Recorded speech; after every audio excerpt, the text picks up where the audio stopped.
Good evening, visitors. Welcome to the Australian War Memorial's Last Post ceremony. My name is Holly Pritchard, and joining us today from the Australian Army is Signalman Anton Simons. 2026 marks 125 years of dedicated service by the Australian Army and its predecessors. Today, we remember and pay tribute to Private John Daniel Proellocks and warmly welcome his family who are in attendance today. We welcome the veterans who have served, those that are still serving, and the families that love and support them. The live stream of this ceremony is made possible by the Returned and Services League of Australia and the RSL and Services Clubs Association. We welcome members who are watching the broadcast of this ceremony across Australia. During this evening's ceremony, wreaths will be laid at the base of the Pool of Reflection by visitors to the memorial and students on behalf of Tamin Min College visiting from Humpty Doo in the Northern Territory. If you are able, please stand and join in singing the national anthem.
Those who are able to do so, please be seated. The Australian War Memorial was the vision of Charles Bean, Australia's First World War official historian. Bean landed with the Australian troops on Gallipoli and stayed with them at the front through to the end of the war.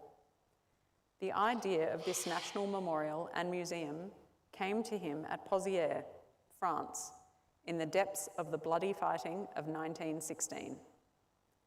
Bean's idea was that this would be a place where families and friends could mourn loved ones buried in faraway places. It would also be a place that could help all Australians understand what these men and women had endured and what they had done for us. Bean's vision, to which we remain true, is best expressed as inscribed in the entrance to the memorial's galleries. Here is their spirit, in the heart of the land they loved, and here we guard the record which they themselves made. Tonight, we will read the story behind just one of those on the Roll of Honour, which lists the names of more than 103,000 men and women who have given their lives for us in war and on operations for more than a century. But first, we present a lament, Flowers of the Forest. Wreaths and floral tributes will now be laid at the base of the Pool of Reflection.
Today, we remember and pay tribute to Private John Daniel Proellocks.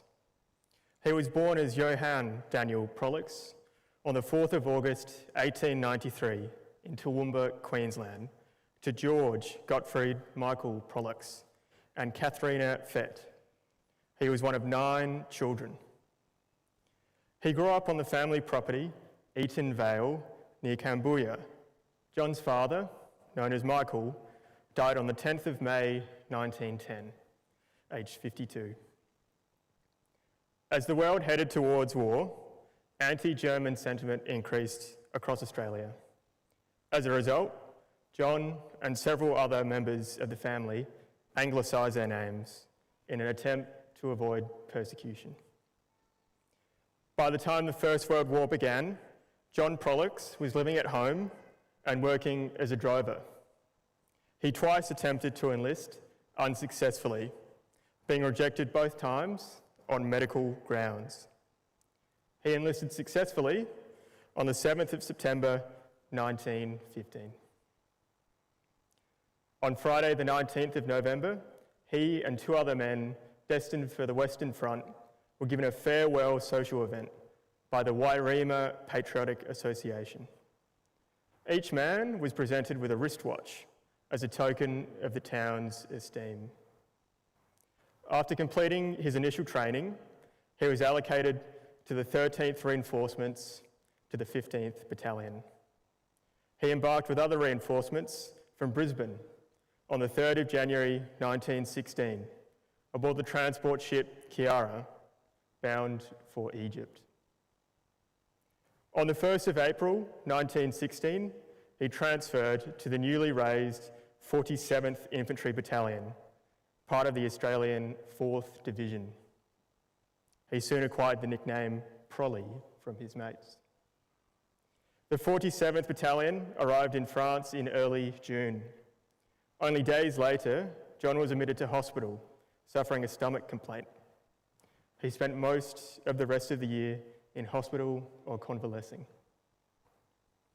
On the 14th of December, he returned to France and was sent to the 4th Australian Division base depot at Etaples. It was not until the 11th of February 1917 that he joined the 47th Battalion, which was then in the trenches near Fleur.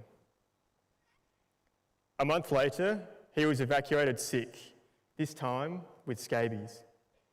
When his condition did not respond to treatment, he was once again evacuated to England. It is likely that during this time, he met Agnes Monica Bird, and they began a relationship. He returned to the 47th Battalion on the 9th of October. Only 3 days later, he went into action in what came to be known as the First Battle of Passchendaele. The fighting took place in some of the most horrendous conditions, with clinging mud, unbroken German barbed wire, and heavily defended pillboxes. Despite the battalion and the other units of the Australian 4th Division attaining their objectives, they were forced to withdraw by the 12th of October. The 47th had lost over half its number as casualties, including more than 100 dead. John was given leave to England on the 21st of January 1918. During his leave, he married Agnes in a civil ceremony. He returned to the battalion on the 16th of February. On the 23rd of March, the Germans launched their spring offensive, regaining much of the territory they had lost in the previous year.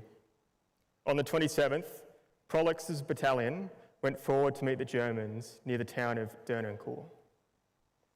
As they advanced over open ground in full view of the Germans, the battalion came under artillery and machine gun fire. One shell detonated near John, wounding several of his comrades, and he was killed outright by the concussion of the blast. Eyewitnesses remarked that his body was unmarked.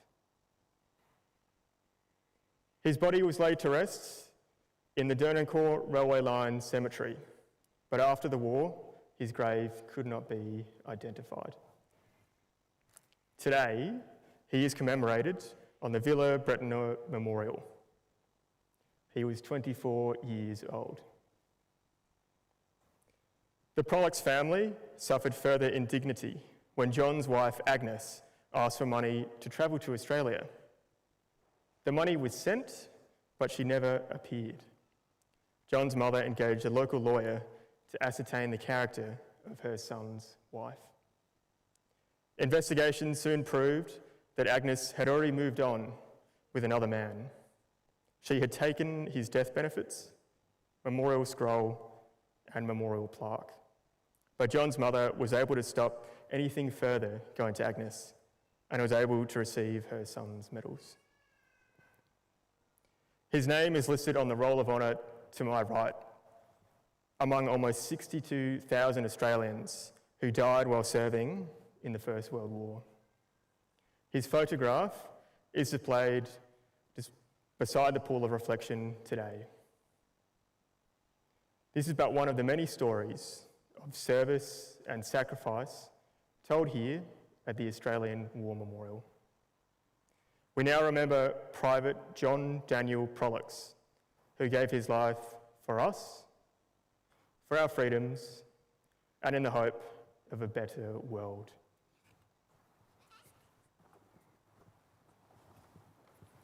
Please stand for the reading of the Ode and the sounding of the last post.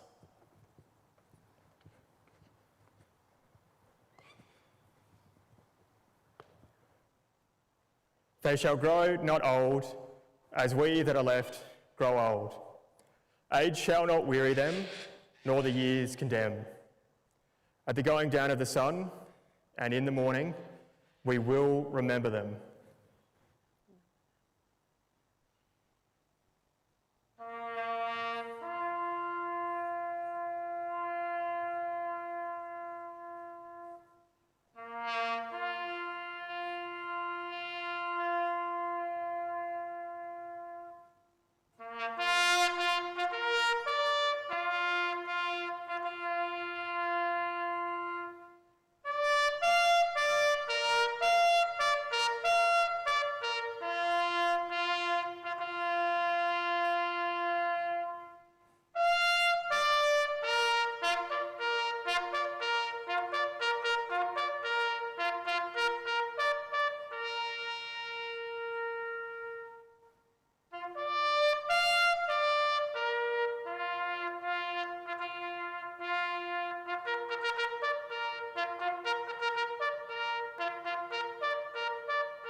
Lest we forget.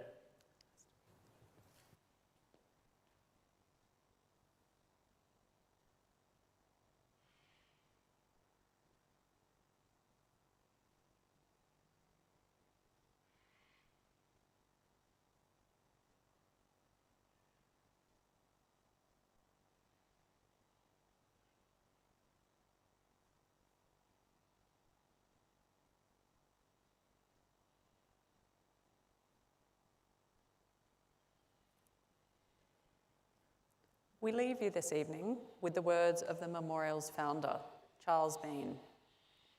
Many a man lying out there at Pozières or in the low scrub at Gallipoli, with his poor, tired senses barely working through the fever of his brain, has thought in his last moments, well, it's over.